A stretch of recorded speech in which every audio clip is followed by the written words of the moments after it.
আমরা আমাদের সৌজন্য, সহানুভূতি, ভালোবাসা, উদারতা আমাদের পক্ষে যতটুকু সম্ভব ততটুকুই আমরা সেটা প্রকাশ করব। আমাদের এই যে জুলাই বিপ্লব যেটাকে আমরা বলি অগাস্টে এসে শেষ হয়েছে, কিন্তু আমাদের ছাত্র জনতা বলছে যে এটা বর্ধিত জুলাই, এটাকে ৩৬ জুলাই হচ্ছে আমাদের বলা হচ্ছে নতুন স্বাধীনতা দিবস।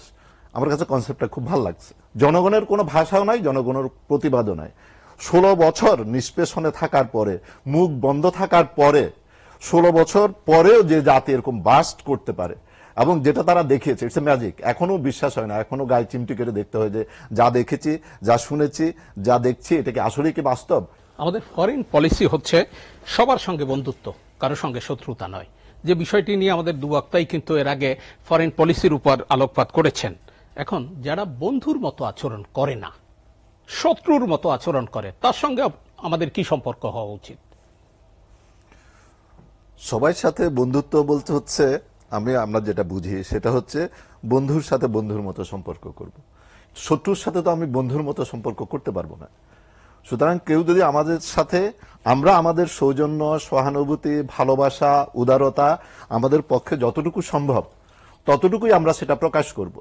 আপনি আমার বাড়ি আসলেন, আমি আমার সাধ্যমতো আপনাকে সৌজন্য দেখালাম, কিন্তু আপনি এসেই আমাকে অশোভন ভাষায় গালিগালা শুরু করলেন, অথবা আমার স্বার্থহানি হয়, আমার পরিবারের নিরাপত্তা বিঘ্নিত হয় এমন কোনো কাজ করলেন, আপনাকে আমি বন্ধুর মতো গলা জড়িয়ে ধরবো? এটা খুব স্বাভাবিক, এটা মানুষের রিফ্লেক্স অ্যাকশন, হয় না। তো সুতরাং আমাদের রাষ্ট্রীয় যে পলিসি, আমাদের যে foreign policy, that is quite okay. এটা অনেক ভালো, অনেক দেশের চেয়ে ভালো।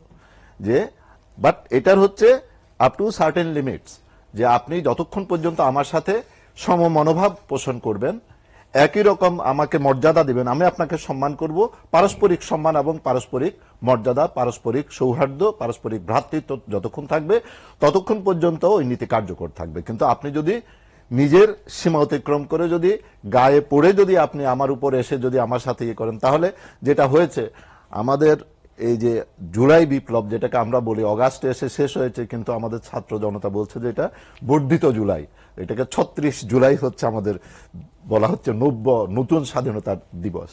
আমার কাছে কনসেপ্টটা খুব ভালো লাগছে।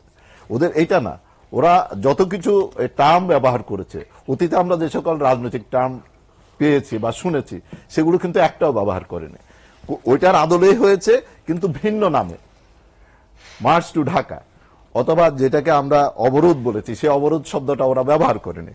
ওরা সম্পূর্ণ নতুন এবং খুব আকর্ষণীয় শব্দ ব্যবহার করেছে।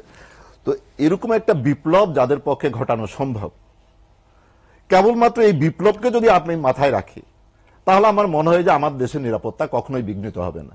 আপনি সোমালিয়ার দেখেন, যে সকল দেশে পুলিশও নাই, রাষ্ট্রের একটা অস্তিত্ব আছে, কিন্তু আর কোনো বাহিনী নাই, কিছুই নাই, সে সকল দেশ, এটা দেখুন আপনি জলদস্যুরা জাহাজ নিয়ে সোমালিয়ার বন্দরে, ওখানে সরকারের কাজ হচ্ছে এটা পাহারা দেয়া, জলদস্যুরা যাতে মুক্তিপণ ঠিক মতো আদায় করতে পারে।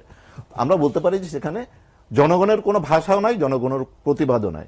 ১৬ বছর নিষ্পেষণে থাকার পরে, মুখ বন্ধ থাকার পরে, ১৬ বছর পরেও যে জাতি এরকম বাস্ট করতে পারে এবং যেটা তারা দেখিয়েছে, ইটস এ ম্যাজিক। এখনো বিশ্বাস হয় না, এখনো গায়ে চিমটি করে দেখতে হয় যে যা দেখেছি, যা শুনেছি, যা দেখছি, এটা কি আসলেই কি বাস্তব, কি বাস্তব না।